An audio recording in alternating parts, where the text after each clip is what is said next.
All right, welcome back to the Dragon Invitational, ladies and gentlemen. This is the second set here in the round of 8, the quarterfinals. Center just locked down the first one. Congratulations to him. He'll be the first player into the semifinals, where he'll be playing against one of these two players. And Center, by the way, showed us day 1. He had pretty good TVZ versus life. Center day 2 today shows, well, I guess day 3 technically, shows he's got pretty good TVP. So maybe that'll hold strong, maybe it won't. But these guys can't worry about that for now. They got to worry about their possible Protoss, or not possible, but they're definite Protoss opponent right now, because if they can't get through this, then you don't even bother worrying about the semifinals. There is no loser's bracket to the Dragon Invitational. I'm Rifkin, by the way. Hello, good morning. And spawning here in the top right corner of the map, it is recently acquired by Dignitas, the blue Protoss player Seed. And his opponent in the bottom left is going to be the red Protoss. Yo, Flash Wolves, give it up for Sun! He is probably got to be the favorite coming into this. I mean, Seed, we talked about this last time, used to be GSL champion, still a pretty damn good player, but kind of fallen to the wayside. Whereas Sun, in retrospect, has kind of been, or not retrospect, I guess contrast, has been a bit of an all-star. Whether it's the Acer Team Story Cup where he destroys everybody, whether it's WCS, I mean, Sun has been just the definition of impressive over the last, specifically, well, 2014. So I don't know how this one's going to go, but we do see a lot of very similar PvPs. As far as openers go, you know, it's pretty safe to go with 2 gates just to be safe. Of course, one into Robo, or not Robo, what am I saying here? One into the Cyber Core, so you can get your second one up after for safety's sake. 3 gates means you're kind of going to get a little bit addicted to pressure, so I like to phrase it. Don't want to quite call it an all-in, because it can be, doesn't have to be. And Blink seems to be the kingmaker in the early game for this matchup, but you know, there's always the potential for DTs, always the weird thing with proxy Stargates that we've been seeing come out more prevalently. And it looks like, yeah, Sun takes a quick little scout to make sure there's not going to actually be any proxies for him to worry about. Seedall's going to start walking across the map here, moseying on down with his probe. They're actually just going to barely miss each other. Not that it's that big of a deal. But the really annoying thing is, of course, in StarCraft 2, for PvP specifically and especially, ooh, I like this. Talk about that tomorrow in a moment.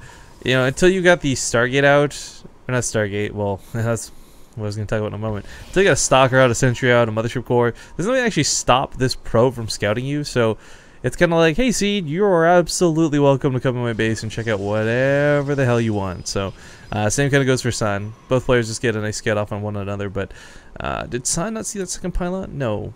Okay, so for Sun, he comes into the base, sees 2 pylons, looks pretty standard. The third one comes down over here. This is usually where you hide the Twilight Council, where you hide the Stargate if you want. But having over the Sentry out of Seed, you know, it's a lot of gas, and if he was going to go for something like DTs, it'd be way too late. But both players are going to be going for Twilight Councils, so he's actually not going to hide it down here, but just puts it in the top right corner of his base. Suns, by the look of it, I'm smelling Blink, just because he's already got a pretty hefty Stalker investment. It could very possibly be a Dark Shrine, but the nice thing for Seed is the timings for Dark Shrines in StarCraft 2 are kind of relative. Like, you're going to be looking at your ramp, regardless of what your opponent does, right around, oh, it is going to be Dark Shrine, right around the 6.5 to 7 minute mark. That's usually where the fastest time DTs tend to be out on the map. And if you see that shimmer, you just throw it on the force field. Alternatively, you can put hold position here on the Sentry and the Stalker. DT does not one-shot a unit, so as long as you're quick to respond, you can also throw down that force field, buy yourself a little more time. But having gone for Blink himself, your Seed's in a little bit of, dare I say, danger. He doesn't have any form of detection whatsoever. You know, you open with the Stargate, you'd have an Oracle, Envision. If you open with a Robo, you got the Observer for detection. But well, Sun is the one going for the Robo right now. Sadly, Seed is going to find himself very awkwardly unprotected. People are requesting I do more Dragon voice impressions. I've listened to Dragon Casts a couple of times. He's just kind of like raw hype, like, oh, ah, oh, oh, scouts. Nah, now I'm just gonna get racist if I keep that up. I'm sorry, guys, I can't do Dragon impressions. I get pretty stoked about the game, but I can't get Dragon levels of stoked. You know what I'm saying? Anyways, the Robo does come down here for Seed. It's a little bit worrisome because once again, you're kind of hitting that really scary timing where you're borderline in danger. Sentry has been kept on the ramp, but had it gone, because it went for the hallucination, it might not have enough energy for a force field. One DT is going to probably get some probe kills here at least. Oh, he actually warped in a second sentry. I didn't see that. But here's what I'm talking about, guys. 7 minutes of the map. You're looking for that shimmer. Bam! Oh, but he misses the force field. Oh, this is huge. Okay, now he can get all dragons. Oh, oh no! Oh, geez. The mother force field comes down. Actually misses this. Pylon's going down. Actually, can we talk for a moment? Real talk. Seed is handling this amazingly. Another force field comes down. He's completely denied the Dark Templar. Well, not completely. It's got about 2 kills on it, but still. The build cancels on the pylons. Now he's running with the probes. DTs, of course, are strong but incredibly, notoriously slow. He'll pick about 3 or 4 probes from this, but yeah, here comes that observer. Not too bad. 8 workers killed. Big props to Seed for his initial reaction there, but it didn't last long enough, and this all came off the back end of whiffing that first force field. I did not miss that. That would have been a very different game. But yeah, losing 8 probes is not an easy thing to come back from. Meanwhile, down here he's got a ninja probe set up to possibly do some harass, but him and his opponent both alike are going to be expanding. He doesn't scout that his opponent's expanded just yet, but hardly the end of the world, because he's got some pretty good game sense on this one. You know, if there was one match that was going to give us the sort of late game Colossus tech, I guess this would be it. But we'll see if that ends up being the case or not. One of the big things here for Seed, of course, is he doesn't, he's got Blink, which is cool, but you need 4 Stalkers to one-shot a probe, so as you see, a little bit awkward. Sound also revealing he does as well Blink. I'm gonna sneeze. Ah, sorry about that, guys. Early morning, I don't know. There's no excuse. There's BM sneezed on the microphone here. As retreating back at home, one of the scary things for Seed is he recognizes, like, okay, my opponent's got quite a few Stalkers. I don't really have that much to defend with here. We actually take a look at the unit counting station, and it's 3 Stalkers to 12. Seed, actually, I kind of feel screwed. I don't know how he holds this. Maybe goes to the top of the ramp, maybe holds on from there, but, you know, Blink versus Blink. If this is Blink versus no Blink, then all of a sudden he's got a bit of a chance, right? But with the force fields coming down, this just creates a bit of a choke. Seed actually going to take a favorable engagement thanks to the Zealots, but the Zealots starting to run out. This time warp either needs to be utilized with foot on overcharge, has to get popped. It will be an overcharge. Blinks to the high ground, really sick save here out of Seed. Loses his mothership core, but oh my god, he was depressing. I think he's going to hold.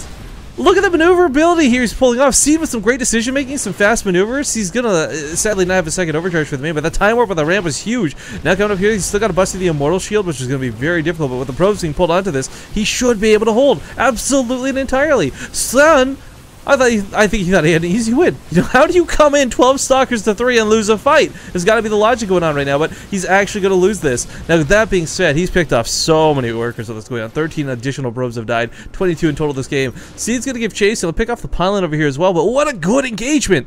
Like, what? I'm legitimately mad right now, because Seed is probably going to lose this game due to the workers, but I kind of feel like with that, he just had, I have cast so many PvPs. And I've never seen anyone hold that off so well, and I've never seen anyone react so perfectly. San came in with a very big brute force. Congratulations, cool. That should have been a game-ending move for any other Protoss player, but not against freaking Seed. Holy crap. Okay, well, coming down here to the natural, he's going to look to harass, but he really, once again, doesn't really have anything he can harass with. He doesn't have a tech advantage. Blink is on both sides. There's no upgrades going down. San's throwing down additional 3 gateways. Oh, I don't know if you realized, but his robo facility in the main's unpowered. Can't build immortals right now. I realize perhaps a little too late, but he really does need to start getting that immortal production up, because whether it's Stalkers, whether it's other immortals, right now, Seed doesn't really have a way to fight San's army.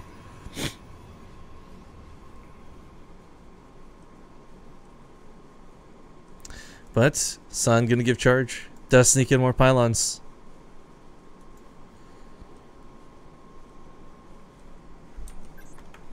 I applaud the way Seed held that first attack, but I don't know if he's got the tools for the second one.